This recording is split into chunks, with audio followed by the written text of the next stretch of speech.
Hello, and thank you for joining our webinar, Bringing RQI to Rural Health, featuring one of our RQI partners, Lighthouse organization, St. Margaret's Health, Peru, formerly known as Illinois Valley Community Hospital. First, let me introduce myself. My name is Nick Lozier, and I am the Digital Marketing Manager here at RQI Partners, and I'll be moderating today's program. I'm glad to welcome our two speakers. In a few minutes, you're going to hear from Lorna Dudzik. She is an assistant professor at the Lewis University College of Nursing. She will present her findings of a study that she conducted in partnership with SMH Peru. She will share her findings of CPR performance and staff confidence, ILT versus RQI training with corresponding data and cost savings, and the efficacy of RQI. But first, we'll hear from Ashley Freitag. She's the clinical informatics nurse educator at St. Margaret's Health, Peru. She will discuss how resuscitation education has evolved and how SMH Peru has safely and effectively implemented RQI's CPR Quality Improvement Program. As an RQI administrator, Ashley will share her experience with how a small, independent hospital competes in and around larger healthcare systems, CPR training challenges, and how the hospital staff embrace these changes. I want to thank you both for taking the time with us today. We're excited to share your findings and your RQI journey. Ashley, when you're ready, take it away. Hello, my name is Ashley Freitag. I'm going to be presenting the first portion of Bringing RQI to Rural Health. I am with St. Margaret's Health in Peru. We were formerly known as Illinois Valley Community Hospital. That change went live in January of 2021. So just a little bit background about me. I have been a paramedic since 2009. And being a paramedic, it has really influenced my view on CPR.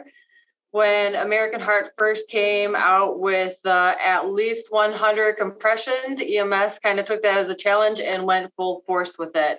So when RQI was brought to my facility, I had to almost relearn CPR because that's when it had switched to 100 to 120, and going as fast as I possibly could wasn't always the best option. I became a nurse in 2013. And I've held my current position as our clinical informatics nurse educator since 2018. A few things that I'm going to go over with you guys today is how we made the change from instructor-led teaching to RQI for our staff, how we onboard new staff into our RQI, and looking at staff's feedback and how we utilize this during our changes. So as I mentioned, we are now known as St. Margaret's Health in Peru. This affiliation changed as of January 1st, 2021. A little bit about St. Margaret's Health in Peru. We are a 49-bed rural acute care hospital. We have a little over 500 current employees, and just over 300 of these employees now utilize RQI. We started RQI in 2016, and we were actually the first hospital in the state of Illinois to bring in RQI to our facility. So when we affiliated with St. Margaret's Health in Spring Valley, they're actually down the road a couple of miles from us. They do now use RQI as well. They met with our director. I believe they started using RQI within the last few years. They met with our previous director of education who brought it to our facility. And currently the Spring Valley educator and myself do work side by side to ensure that both of the policies between both facilities and how we utilize our RQI mannequins match up. So as I said, when we moved from instructor-led training to RQI, this started in 2016. How we first obtained it is our director of education at that time, Rini Rebholz, saw RQI at a convention and she pushed to bring it to our facility. Our administration was very on board with this new and cutting edge way to educate our staff. Since we adopted RQI, we've seen many larger hospitals in our area and hospital systems in our area that have now moved to RQI. We had originally 2 RQI stations. They rotated through the hospital. We have named our stations when we first got them. We did ask our staff to help name them. So we have Wally Make It and Ivana Hart. When we first introduced this, we had super users that received the training on the RQI mannequins first, and they were throughout various nursing departments and various ancillary departments to make sure that if any of our staff did have any issues, if any of the education staff was not here, they were able to help address any issues that may come up. Many of our super users are still here, and we do utilize them to help address any issues. And a lot of our previous super users and our current ones are CPR instructors through American Heart. So it does kind of help them be able to coach any of the staff through if they have any issues with the mannequins. When we first went to our RQI from the instructor-led training, we did have to get a lot of staff buy-in because this was a lot different than the CPR that they were used to performing on the older mannequins that were a lot of times the mannequins in CPR classes are a lot easier to utilize than the mannequins that are used for RQI, but they're not necessarily the most lifelike.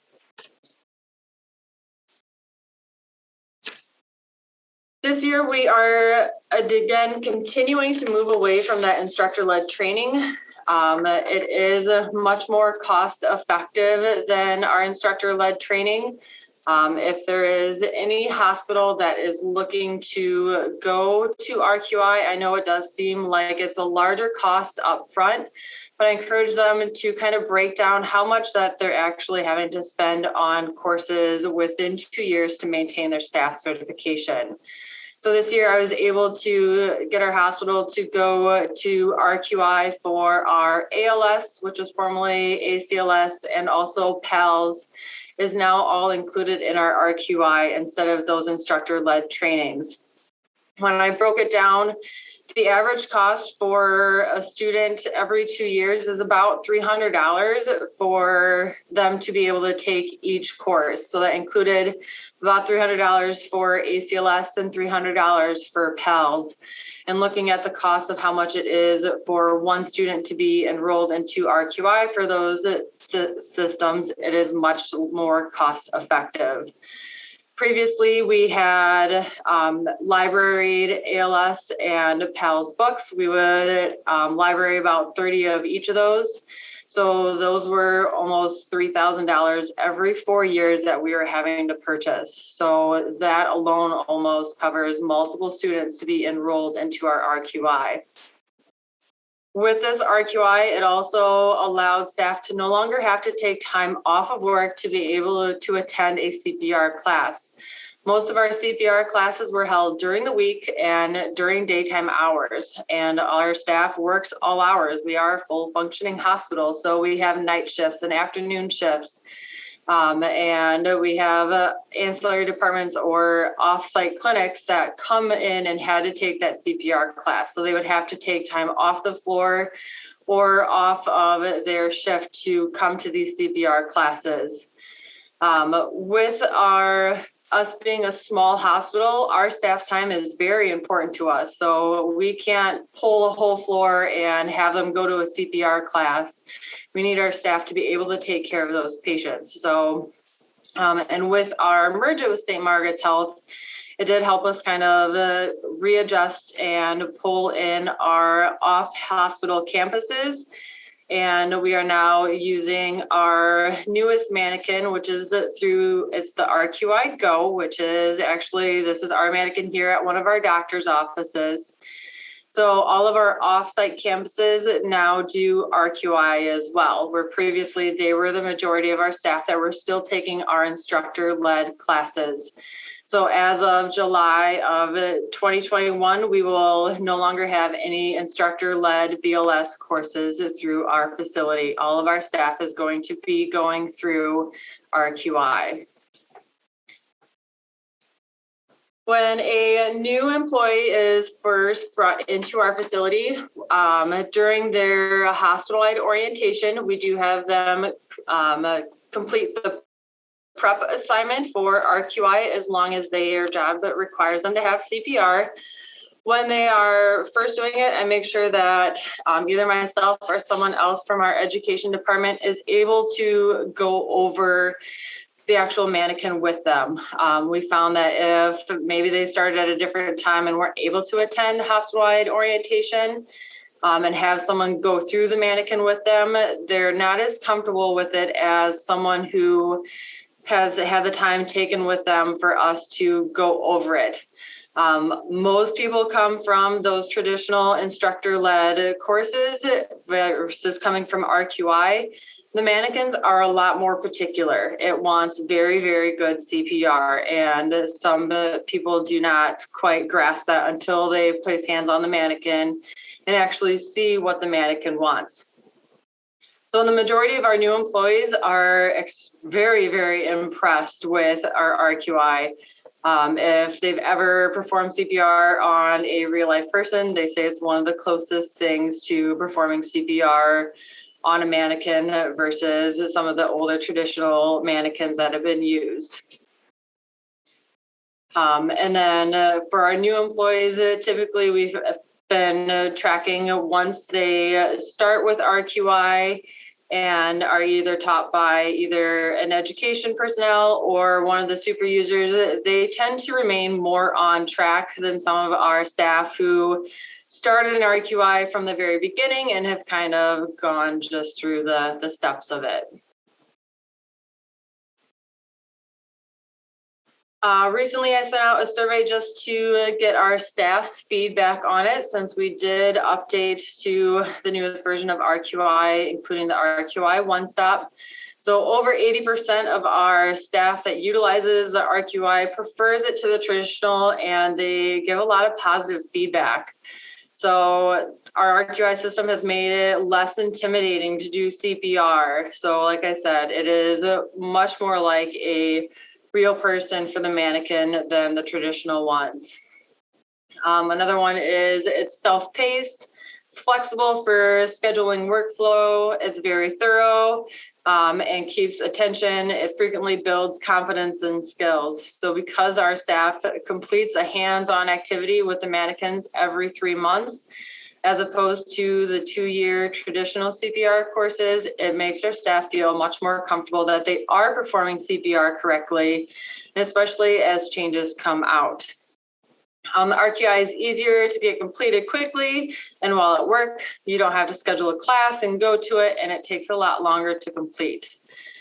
The other one is I like RQI. It is not time consuming, but covers exactly what we need to know. It's hands-on, and being critiqued is good. Having a quarterly refresher is good, especially for staff that does not perform CPR on a regular basis.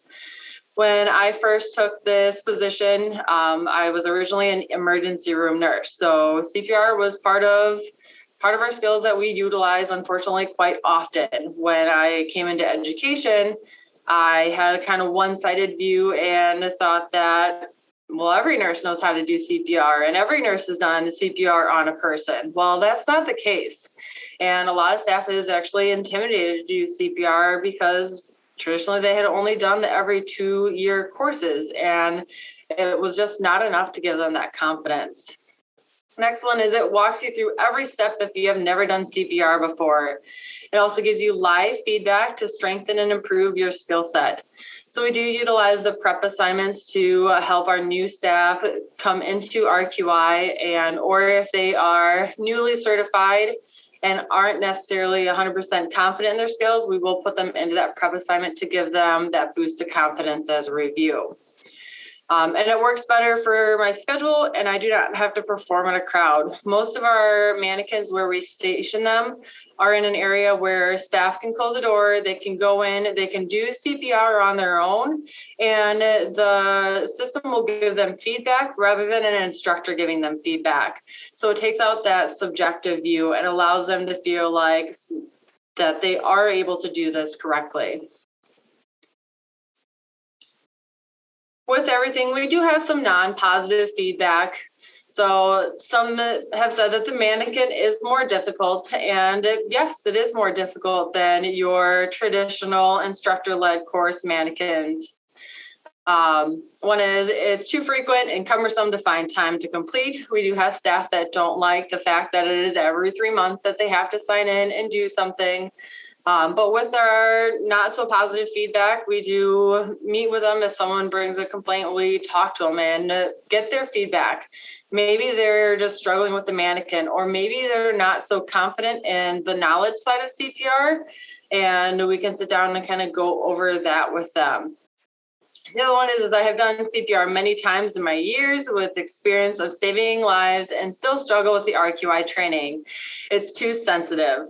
So again, as I said, I came from an EMS background. I don't necessarily know who this survey is from. We had it all anonymous, but I struggled initially because I thought I was doing the best for the patient by going as fast as I can and giving breaths as fast as I can, because that's what we thought was in the best interest of the patient. So the fact that this does give them that feedback of you need to slow down a little bit, or maybe you're not taking your hands off the pressure off the chest enough to give them that. It is in the best interest for that patient. And then our last one was that the dummy is okay. Hands-on process is okay, but it's way too frequent. It's a waste of my time. It could have done yearly or at most every 6 months and achieved the same thing. Again, it's everyone's opinion of it, but we do want staff to realize that when was the last time they did CPR? If it's been a year or 6 months, that's still a long time to keep that skill fresh compared to something that they do every day. And then what we do with this not so positive feedback or this negative feedback, like I said, we sit down with staff and address any concerns that they're having. If the mannequin's more difficult, well, maybe something needs to be readjusted with the mannequin. We found that, it's the mannequin, there's the lungs that go in it, we have to replace them. Make sure the bag valve masks are working correctly. Make sure everything is connected correctly. So when we look at the staff feedback, so for our positive feedback, we utilize it to help get buy-in from our other hesitant staff members. So in those that are more comfortable, we pull those and help them become super users or are mentors to those that are either newer to the system or just not as comfortable with the mannequins. Again, for our negative feedbacks, we address any possible issue with the mannequin. If someone is struggling with a mannequin, I ask them to either contact myself or one of the super users. That way we can go down to the mannequin, find where it's at, and make sure everything is working correctly. They can be doing the greatest CPR, but if there's something off with it, then it's not necessarily reading it correctly. And then we educate staff. So if they think that they're doing the greatest CPR, but that's what they were taught 10 years ago, American Heart is constantly changing. So they may not be up to date with the most guidelines. One of the newest things when we went to our recent upgrade with RQI is our RQI one-stop. So myself and another educator get emails when someone is not able to pass the mannequin after a certain amount of attempts or pass an e-learning activity with a certain amount of attempts. We give them a moment and I'll go in and check on them a few days later through RQI One Stop. If they've passed, we leave them be. Maybe they're just having a bad day. But if I go in and see that they still haven't passed, I reach out to that employee and offer time to sit down with them and go over and see what needs to be done. Maybe they need to use a stool. Maybe they need work with their breaths. So that way I'm up to date on who's struggling with it, not necessarily who's just not doing it. Thank you, Ashley. What great insight into how SMH Peru has the foresight to change a longstanding CPR learning paradigm across thousands of learners and took a leap of faith to unleash the promise of this learning platform. Ashley and SMH Peru are dedicated to providing exceptional care through a commitment to clinical excellence for every patient, every day. And this prompted a study on the new methodology of CPR education with data collected at the beginning of 2016, when SMH Peru implemented the RQI program, a collaboration with Lorna Dudzik to gather responses provided by healthcare workers who participated in this new training. The study examined several areas of SMH Peru's experience of adopting the RQI program, including staff psychomotor performance in CPR training, staff feedback of RQI, and a cost comparison of the RQI program versus traditional BLS training expenses. Results were overwhelmingly positive. Let's hear from Lorna Dudzik now. Welcome, Lorna. Thank you.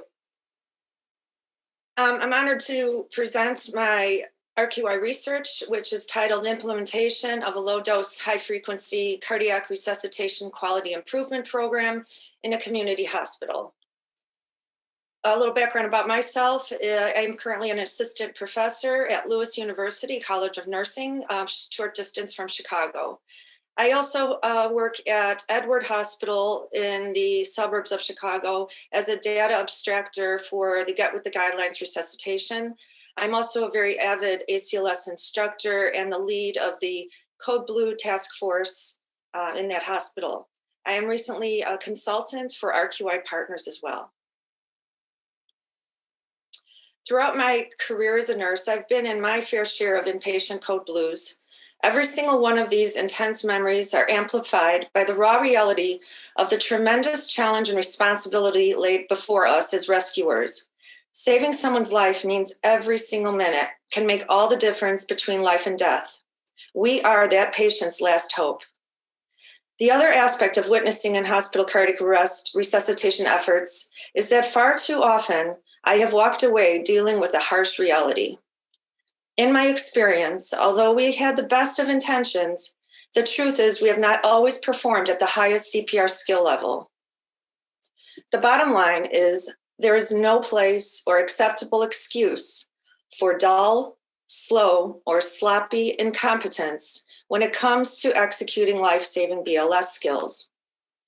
The arrested myocardium will not wait for the rescuer to recall the immediate and correct execution of life-saving interventions, nor will it grant forgiveness if the rescuer forgets, pauses, or performs inadequately. Each second of rescuer apprehension, hesitancy, or incompetence will alter the fate of the cardiac arrest victim. There is a phenomenon I've witnessed in Code Blues that is not as overt or measurable as actual hands-on performance of rescuers, but powerfully related. And that is the provider's sense of false bravado or lost confidence in performing CPR. Evidence reveals CPR skills decay within 3 to 6 months after conventional basic life support instructor-led training. Compounding this problem is in-hospital cardiac arrest is considered a low-frequency event. Code Blues are high-risk, low-volume hospital events.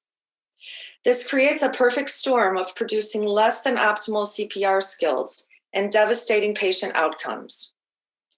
To think training in CPR once every 2 years will translate into confidence and competence on real patients is not only unreasonable, but unreachable. False confidence is deceptively dangerous, and evidence demonstrates rescuers' real-world performance often falls short. There is a gross and precarious misconception regarding healthcare providers' self-perceived confidence to perform high-quality CPR versus their actual skill performance. It's an insidious phenomenon of reality versus perception. Regardless of which side of the confidence spectrum the healthcare provider resides, the effect will not only negatively impact vital CPR skill performance, but also results in detrimental outcomes for the cardiac arrest patient. Cardiac arrest survival has always been abysmal, and this is no small matter. If you're going to save someone, it must be within the first few minutes. The likelihood of survival decreases by about 10% with every passing minute between collapse and return of blood flow. US in-hospital cardiac arrest survival rates currently average less than 26%. Evidence also shows that the hospital one is admitted to may influence one's odds of survival by 42% in the US due to inconsistent levels of quality resuscitation care, a disturbing disparity in our nation. In other words, there is a 42% difference in the odds of survival for patients at similar hospitals with a similar case mix. These are staggering odds, and the research shows that the quality of resuscitation care, such as provider education, plays a pivotal factor in deciding if you have a better chance of survival at hospital X versus hospital Y or Z. Inflated false confidence does not compensate for poorly deflated CPR skill performance, a perilous combination. CPR initiation speed and high quality skills matter, bottom line. And this is why RQI matters. I'm going to take a chance stating that anyone who has attended an instructor-led BLS class can relate to this scenario. Once upon a time, in a faraway, stuffy hospital classroom, disgruntled, blurry-eyed healthcare providers shuffle in, passively stare at a video instructor drone, perform a few minutes of CPR, and about 4 hours later leave certified, only to have their psychomotor skills rapidly slip away within 3 to 6 months. Repeat again in 2 more years. Let's pause this screen and fast forward. Enter stage right RQI. I'm also betting that those of us of a certain age will remember this gentleman on the top left, Mike Brady of the Brady Bunch, trying to make a call with the old tethered cord and rotary landline phone. It's obvious this is an antiquated, archaic dinosaur method of communication. In my opinion, the instructor-led classroom method of BLS certification is a similar analogy to compare Steve Jobs, bottom left, holding the revolutionary cutting-edge technology method of communication. And as we all know well, by simply touching glass, we can access and interact with the entire world anytime, anywhere. To me, this analogy equates to the revolutionary introduction of a new way of BLS education born just a few years ago, RQI. Once you experience the smartphone, would you ever want to go back to the old tethered rotary dial phone? I think not. I believe anyone that has experienced and compared RQI to the instructor-led training model perhaps feels the same. So what is RQI exactly? For starters, it is the gold standard. To transform resuscitation practices, RQI embeds the proven elements of mastery learning cited in the American Heart Association's resuscitation education science and strategies to improve outcomes from cardiac arrest. As the powerful AHA statement goes, poor quality CPR is considered a preventable harm. RQI Partners' mission is to save 50,000 lives from cardiac arrest per year by 2025 with verified resuscitation competence. The design of RQA is based on resuscitation science, which entails true adaptive learning, deliberate practice, and quarterly blend of cognitive and skill assessment activities, ultimately producing low-dose, high-frequency mastery, CPR learning, and verified competence. The differences between the conventional instructor-led training program versus RQI are quite striking and vast. Here is a brief side-by-side comparison of some of the main differences between the instructor-led training model versus the RQI program. For the sake of time, I will highlight a few main comparisons, such as let's start with one compelling difference, learners' dosage and frequency. With the instructor-led model, it is approximately 4 hours, a high dose, but at a low frequency once every 2 years, versus RQI, which is at a low dose, a few minutes, but at a high frequency every 3 months. RQI is a self-directed, self-driven program with active, personalized individual learning. It's flexible, it's autonomous, and it's available 24/7 for self-scheduling. It's continuous quarterly training, which has perpetual recertification. and consists of precise objective technology, skilled judgment with immediate feedback. It is based around the theory of deliberate practice with quarterly skill competence and mastery focus. It also offers RQI analytics to measure and store individual compliance and competence. As opposed to the instructor-led training model, which is instructor-directed and driven, it is a passive, non-personalized group learning experience. It involves rigid class scheduling with restrictions and limitations, and it's only once every 2 years with a 2-year deadline expiration on its certification. It encompasses inconsistent, imprecise, subjective instructor skill judgment and delayed feedback. It is not revolving around deliberate practice, and it is a bi-yearly skill compliance focus. It does not offer skill competence or compliance tracking. This leads me into my RQI research and how it began. The photo on the right is very meaningful to me. The woman on the far left is Amanda Hunt. She is the systems manager for simulation and training at Edward Elmhurst Health Systems in the Chicagoland area. She is also, in my opinion, the RQI trailblazer as the first to bring RQI to the Chicagoland area. Amanda and I worked together at Edward Hospital, and when she knew I was searching for a doctoral project that revolved around my passion for resuscitation, she uttered 3 letters to me, RQI. Lorna, why don't you check it out? That was in 2016, and at that time, Amanda was preparing to convince Edward Hospital administrators to move forward and adopt RQI. Her RQI belief and passion were highly contagious, and I was 100% on board with her. This journey led us to meet the woman in the middle of this photo, Dr. Rini Rebholz, the director at the time of education for Illinois Valley Community Hospital and the RQI trailblazer for Illinois. When Amanda and I learned that less than 100 miles away from us, Rini was the first RN in Illinois to pursue and adopt RQI at Illinois Valley. It's a 49-bed hospital in Peru, Illinois. We reached out to her and she generously invited us to IVCH to gain more insight and information. So this photo was the very first time I not only laid eyes on an inspiring resuscitation nurse champion, but also the first time I laid eyes on RQI. I was fascinated. Without these 2 forward-thinking trailblazer nurse leaders, I would not have had the opportunity to dive head-on into my RQI research. My RQI study design encompassed 3 domains, and this is based only on adult BLS at IVCH. The first domain is psychomotor measurements, which is adult compression and ventilation metrics analyzed for the first year RQI was implemented at IVCH in 2016. It involved 5 AHA compression parameters and 2 AHA ventilation parameters, utilizing a score of 75% or greater with unlimited attempts to pass.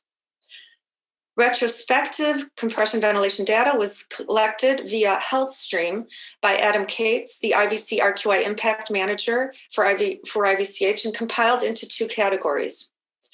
Number 1, quarterly average number of attempts to pass, and number 2, quarterly average scores. The data analysis entailed 3 measurements. First, compression ventilation score per session, highest compression ventilation score per session, and finally, quarterly number of attempts completed to successfully pass each skill activity. The remaining 2 domains, perceptual confidence and satisfaction, and the annual operational cost comparison, I will explain in a couple slides. The confidence satisfaction survey was conducted in June of 2018 via SurveyMonkey. It was emailed out to 359 IVCH learners for invitation and closed after 21 days with a 37% response rate. Regarding profession of the respondents, the majority were RNs, followed by CNAs, unit clerks, and radiology technicians. The majority of practice specialties on the right were other, which entailed IVCH's adjoining medical offices and outpatient services, followed by med-surg units, obstetrics, and diagnostic departments. The IVCH RQI Confidence and Satisfaction Survey was adapted with permission from 2 University of Rochester RQI surveys. It included 19 items, 10 demographic, 6 confidence and satisfaction, and 2 qualitative open-ended items. Of the 6 confidence satisfaction items, 2 questions are portrayed in this image to highlight a before and after RQI perspective. On the left, the participants were asked, prior to RQI, what type of BLS training method have you participated in? The vast majority responded with traditional instructor-led, 92%, as shown in the green bar. Then to the right, based on your overall experience with BLS training, which method do you prefer? 65% responded they preferred RQI, a dramatic positive shift toward RQI from the instructor-led training that IVCH had only ever known. The third domain analyzed at IVCH was a cost comparison between annual operating expenses for the ILT BLS model at RQI. We broke down the various items needed from the most obvious costs, such as mannequins and instructor fees, to the smallest items, such as disposable supplies, course books, and DVDs. The RQI program items and costs show a considerably shorter list on the right due to the streamlined digital design of RQI, which eliminates everything from course books to paying instructors and training costs of instructor-led classroom attendees. This cost comparison demonstrates how a community hospital reduced their training costs by nearly 50% annually due to RQI. In conclusion, the 3 measured domains of this IVCH study revealed the following. For psychomotor outcomes, findings demonstrate a significant difference in healthcare providers' compression and ventilation skill performance after 1 year of RQI training, with consistent maintenance and improvement over time. For perceptual outcomes, findings of healthcare providers' perceptual levels 2.5 years post-RQI implementation indicate a remarkable increase in CPR skill confidence and satisfaction with the RQI program. And thirdly, for cost comparison, findings demonstrate an appreciable reduction in BLS certification operating expenses 2.5 years since adopting RQI, and a considerable return on investment with a sustainable economic value. So in summary, the gap between CPR skill confidence and skill performance was bridged at IVCH due to the intentional design and objective of the RQI program.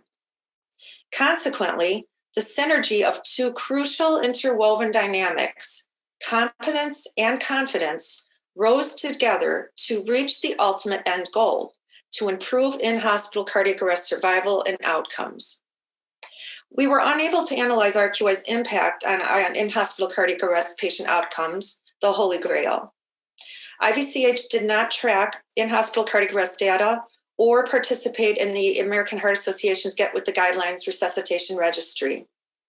Thus, the impact of RQI and score improvement on real-world CPR performance and survival is unknown at this community hospital. But what is known is this. The overall conclusion of this study demonstrated a triumphant win-win-win for IVCH by implementing RQI. I want to conclude this presentation by emphasizing that IVCH may be small, but it is mighty, thanks to cutting-edge forward thinkers, not afraid to be the first hospital in Illinois to take a chance and bring on a disruptive innovation. As early 2016 adopters of RQI, IVCH took a leap of faith and embraced the promise of a novel BLS training platform. The payoff proved to be positive and remarkable. If you would like full details on this study, it is published in the 2019 Joint Commission Journal on Quality and Patient Safety. Finally, I can't end without acknowledging the invaluable contributions of these 6 talented champions that were pivotal in making this study happen. Adam Cate, Russell Griffin, Deborah Hurd, Amanda Hunt, Maureen Rebholz, and Mary Versalino. I thank you for your time and welcome any questions. Thank you. Thank you, Lorna, for your professional insight. Your doctoral research encompassed the RQI program's impact on RQI providers' CPR competence, staff satisfaction, staff confidence, and cost effectiveness. But now we'd like to ask both of you some questions that we often get from hospitals and healthcare systems that are considering adopting RQI. So Ashley, how has RQI kept you on the cutting edge? You merged with St. Margaret's for a reason. You had to grow to stay with larger healthcare systems. That is correct. So as a small rural hospital, small individualized hospitals are not around as much anymore. So being able to be on this cutting edge of resuscitation education, and especially the cost saving side of it, has been huge for our hospital. So much so that it did help St. Margaret's Spring Valley initialize it a few years after we went into RQI. So how does RQI's efficiencies help you compete with larger healthcare systems? By using our RQI in our smaller hospital, it allows our staff to remain, as Lorna says, that confident and competent in helping provide our patients with the best potential outcomes. So we are a smaller hospital. So the majority of our patients, if they are coming in as a cardiac arrest or do have an in-hospital cardiac arrest, they depend on our staff to be able to be the best trained to provide them that best care possible before we can get them to an advanced hospital or a larger system. So with our staff, all of our staff has to be trained on providing CPR. We don't have a specialized CPR team for everyone that bigger hospitals may potentially have. So we depend on all of our staff to be able to perform adequate CPR. What are the benefits of all the changes you have gone through and how RQI has helped in this ever-changing climate to stay competitive? By utilizing RQI, especially now that we have implemented our RQI goal and pulling all of our offsite clinics, including our offsite physicians and providers, it allows them to be flexible with their schedule. So instead of having to take 2 hours out of their schedule every few years and block off and not be able to see patients, the RQI mannequins are able to travel to them. It helps them remain confident and competent with their CPR skills while still be able to provide care to patients and not have to change their schedules. And it's the same for our regular staff. It's hard to take time off or to be able to plan far enough out in 2 years to remember that you have to redo your CPR, where within our LMS system, it automatically reminds you, hey, you have until this date to complete your RQI assignment. Ashley, what was your experience with RQI during the pandemic? Utilizing RQI, especially within the last year during the pandemic, a lot of places were not doing CPR classes. By having our RQI, it allowed our staff to remain current with all of their CPR skills. And even before that, as Lorna had pointed out, and as I had mentioned, RQI in the long run is way more cost effective than those instructor-led classes. Traditionally, our staff was paid their hourly wages to be able to go to those courses, and we had to pay for our instructors and any other materials. That cost adds up very quickly, especially like this year, if it was a year where we had to buy all new books and everything from American Heart.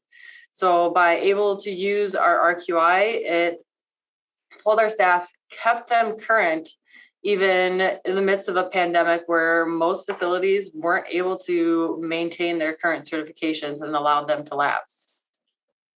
Ashley, IVCH was awarded a Lighthouse designation. Would you please speak a little bit about what that means? Of course. So in December of 2020, IVCH, and again, we are now currently St. Margaret's Health of Peru, we awarded the Lighthouse designation from RQI.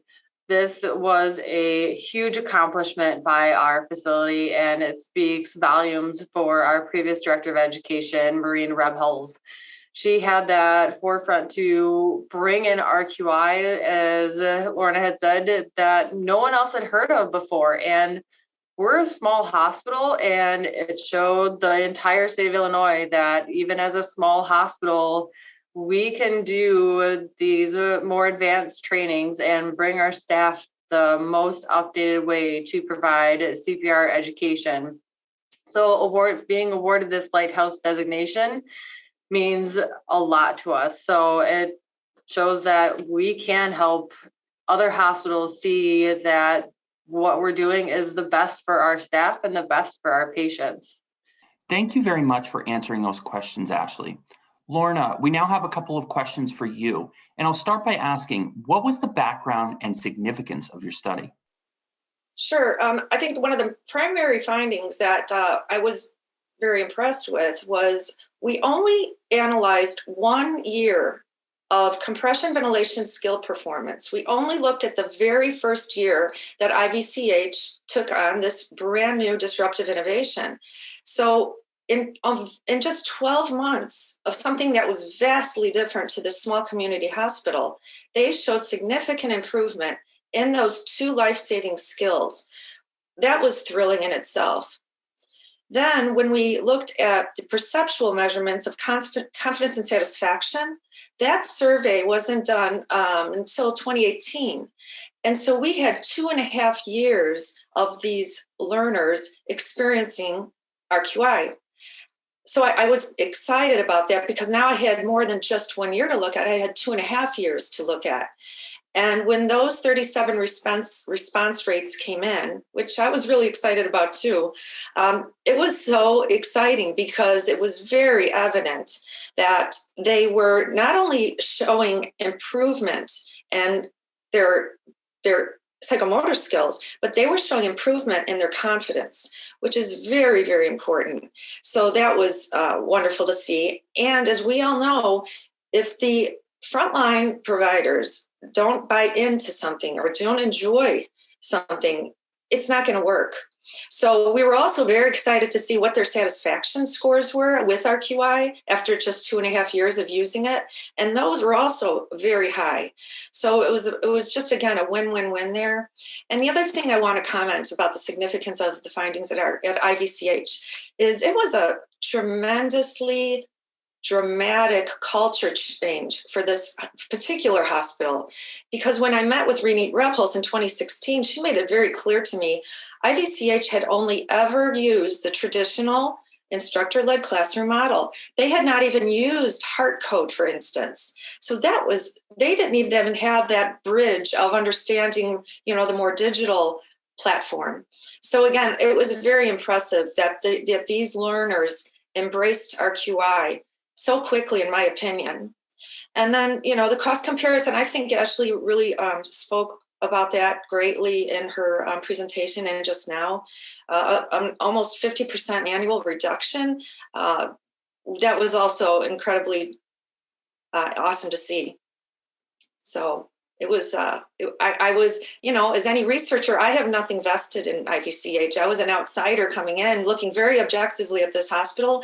And I was thrilled because I was worried. I'm like, what if they have bad outcomes? What if the findings aren't so great? And, it wasn't that case at all.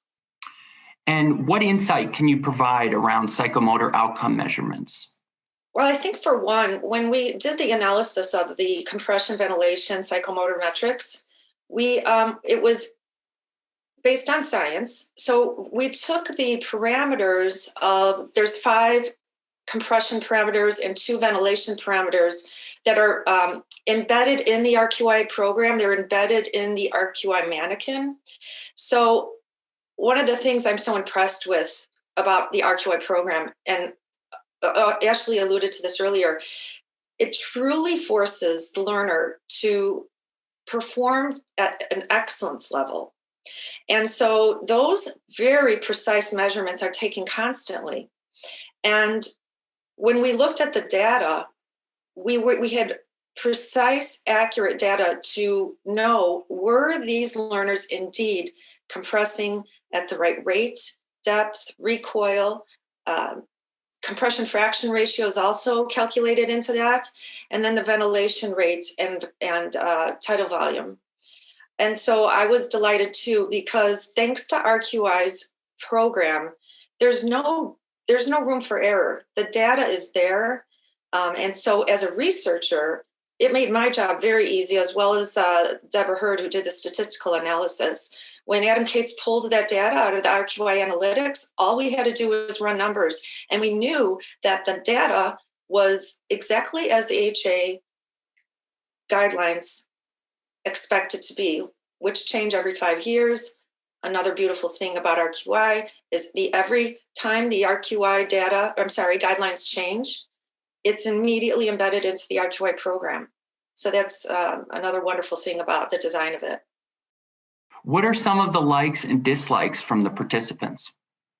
Okay, so in 2018, when I got the SurveyMonkey responses back, I think the likes were very similar to what Ashley presented. They definitely liked the autonomy and the self-scheduling of RQI. They can do it whenever they wanted. They really liked training at their own pace. The word efficiency was used a lot. They really enjoyed the efficiency of the program. It was in and out. There was no fluff to it. It was like, get it done and move about your day. I also heard a lot of comments about how they don't have to worry anymore. They didn't have to worry anymore about the 2-year certification deadline. And anyone that has to have BLS as part of their job knows, oh gosh, when is my card, expiring? It's so much stress, and you don't have that with RQI. And the respondents definitely liked that as well. I think Ashley also did a great job of explaining that they enjoy the real life feel of the mannequin, how lifelike it is. And that was commented on a lot. In terms of the dislikes, I think I had more dislikes than Ashley. And the reason is, and Rini and I were not surprised. Again, this hospital was the very first one in Illinois in 2016 to take on this program. So they were like, what? They were just blown away by the dramatic changes in the technology. So they had such a high learning curve that I was not at all surprised. There were some disgruntled learners out there. So there were some, I think it was also a very generational thing. Rini and I talked a lot about how some of the older nurses, especially the older learners, I shouldn't just say nurses, because this was across all healthcare providers. We surveyed every discipline from doctors to technicians, et cetera. But I think the older generation of learners did struggle a bit with this technology, and that's totally understandable. And I think they just needed more time, that's all. So that was a big dislike for that generation, I believe. And Lorna, can you speak to how the landscape of resuscitation education is changing and how RQI provided a quality improvement program in a community hospital? Oh, well, yes, I can speak to that, because when I learned of RQI in 2016, I remember going to the RQI website when I started doing my research and getting my project together. And I don't have that image to show you, but I know you all probably know it well. It's the image of the United States of America with all the little blue dots that show which hospitals adopted RQI. And I'll never forget, at the time, for the state of Illinois, there was just one blue dot on the entire state, and it was in the cornfields of Peru, Illinois, again, 100 miles south of Chicago. And it was like, wow, this rural little hospital are leaders. It was so exciting. And then as Amanda Hunt and I were triumphant and victorious in getting Edward Hospital and our system, Edward Elmhurst Hospital, to also invest and adopt in RQI, we were the first dot in the Chicagoland metropolitan region to take on RQI, which was also extremely exciting to be leaders in that arena. And then I kept tracking that website, and I kept seeing more and more blue dots every month. I don't even know what it looks like now. I haven't looked lately. I'm sure it's a lot of blue. But absolutely, I think that RQI absolutely raised the bar, set the standard for hospitals to rise to. And I think it's been a tremendous advancement in quality and patient safety in all hospitals that have invested in this technology and this gold standard.